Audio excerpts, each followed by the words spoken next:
Hello students, today we will learn properties of multiplication and also learn how to understand which question we have to do multiplication or not. Okay, तो हम आज सीख लेंगे कि properties of multiplication क्या है। इसके अलावा कि हमें क्वेश्चन समझ में आना चाहिए कि हमें मल्टीप्लिकेशन करना है कि किस क्वेश्चन में हमें मल्टीप्लिकेशन करना है, हम ये करना समझ जाएंगे।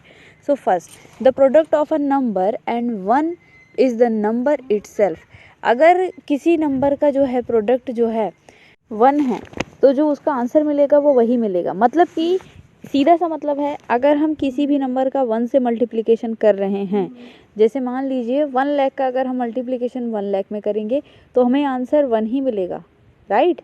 मतलब कि अगर हम किसी भी नंबर का 1 से मल्टीप्लिकेशन करेंगे तो हमें वही नंबर इटसेल्फ, मतलब कि वही नंबर हमें वापस से मिलता है, उसमें कोई भी चेंज नहीं होता। जिस नंबर से मल्टीप्लिकेशन किया जा रहा है हमें वही नंबर मिलने वाला है।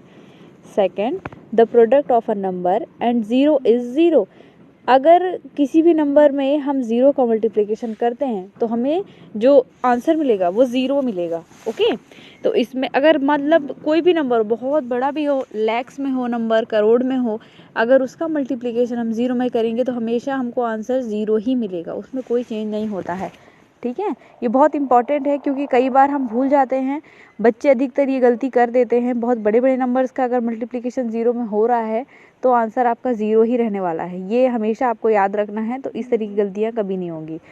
Third, the product of two numbers does not change even if we change the order of the numbers. अगर दो जो नंबर्स हैं, अगर हम उनका मल्टीप्लिकेशन कर रहे हैं, अगर हम उनका ऑर्डर भी चेंज कर देते हैं तो भी जो आंसर है वो सेम ही रहने वाला है। आंसर जो है वो गलत, मतलब वो चेंज नहीं होने वाला। मतलब कि जैसे एग्जाम्पल के लिए देखिए, 202 मल्टीप्लाइड बाय 2, तो पहले यहाँ 202 लिखा है, उसके बाद मल्टीप्लिकेशन 2 लिखा है हमने। लेकिन अगर हम सेकंड ग्रुप में देखें तो 2 मल्टीप्लाइड बाय 202, मतलब कि हमने इनका ऑर्डर चेंज कर दिया है। जो पहले फर्स्ट था उसको सेकंड कर दिया है, जो सेकंड था उसको फर्स्ट कर दिया।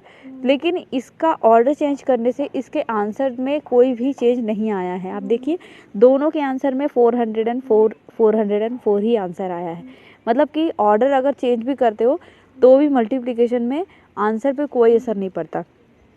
Fourth, the product of the numbers does not change even if we change the groupings. अब अगर हम किसी भी नंबर का जो मल्टीप्लिकेशन कर रहे हैं, अगर हम ग्रुपिंग चेंज कर देते हैं तो भी, जैसे ग्रुपिंग कैसा चेंज किया है ये देखिए, यहाँ पर सबसे पहला वाला जो है 12 मल्टीप्लाइड विथ 7 हो रहा है और उसके बाद मल्टीप्लिकेशन 5 में हो रहा है। नंबर सेम है लेकिन ऐसा हमने ग्रुप करके रखा है कि 12 एंड 7 का ग्रुप है।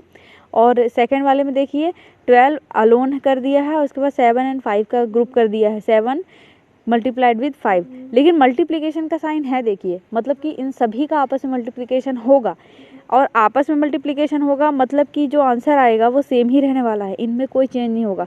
तो जो भी आंसर है, जो भी क्वेश्चंस हैं, अगर हम उनका जो ग्रुपिंग है वो चेंज भी कर देते हैं, नंबर्स अगर सेम ही रखते हैं तो आंसर हमें सेम ही मिलेगा। ये बिल्कुल उसी तरीके से है कि अगर आप ऑर्डर भी चेंज करते हैं, वही उसी तरीके से कि आप अगर ग्रुपिंग भी चेंज करते हैं तो उसमें कोई चेंज नहीं पड़ता है।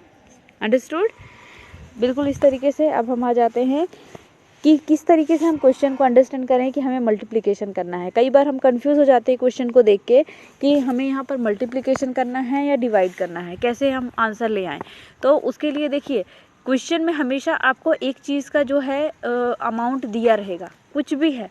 जैसे मान लीजिए कि अगर कोई टॉफ़ी दिया है, कोई चॉकलेट दिया है, कोई टॉय दिया है, कोई कंपनी का जो है प्रोडक्ट दिया हुआ है, तो उसका एक टाइम का तो उन्होंने दिया होगा और उसके अलावा पूछा गया होगा इसी तरीके की और भी चीज़ें अगर हमको लेनी है, या कुछ नंबर दिया रहेगा कि 30, 40, 50, 500। हम मान लीजिए कोई चीज़ ले रहे हैं, उसका प्राइस कुछ भी बता रहे हैं क्वेश्चन में, कि मान लीजिए जैसे यहाँ पर मैंने लिखा है क्वेश्चन नंबर जो फर्स्ट वाला देखिए, 1 toy car price is 10 rupees, so how much price of 12 such cars. अब एक जो टॉय कार है उसका प्राइस 10 रुपीज़ है, तो अब इसी तरीके की जो 12 कार होंगी, बिल्कुल इसी तरीके की उनका प्राइस क्या होगा। जब एक टॉय का कार का प्राइस है 10 रुपीज़, तो जो 12 कार्स हैं उनका हम क्या करेंगे, तो सेम रेट तो देखिए सबका सेम ही रहने वाला है, क्योंकि सच कार्स लिखा है मतलब बिल्कुल इसी तरीके की और कार्स का जो रेट है वो भी 10 रुपीज़ ही होगा। इसका मतलब है कि हमें 10 रुपीज़ एक कार का मिल गया है, तो अब हम 10 का मल्टीप्लिकेशन कर देंगे 12 में तो हमें आंसर मिल जाएगा। क्योंकि 12 जो है वो नंबर्स है ना, और जो 10 है वो एक अमाउंट है। तो अगर हम इनका मल्टीप्लिकेशन करेंगे तो हमें ग्रैंड पता चल जाएगा कि इन सभी का हमको 12 कार्स का कितना रेट देना है, कितना रेट पे करना है। अंडरस्टूड। अब देखिए एक और क्वेश्चन है, 1 chocolate cost is 50 rupees, what is the cost of such chocolates. अब एक चॉकलेट का कॉस्ट यहाँ पे 50 रुपीज़ बन रहा है, तो बताइए इसी तरीके की और चॉकलेट्स हमें 5 चॉकलेट्स खरीदनी है तो उसका हमें कितना अमाउंट पे करना पड़ेगा। इसमें भी एक चॉकलेट का कॉस्ट इन्होंने बता दिया है।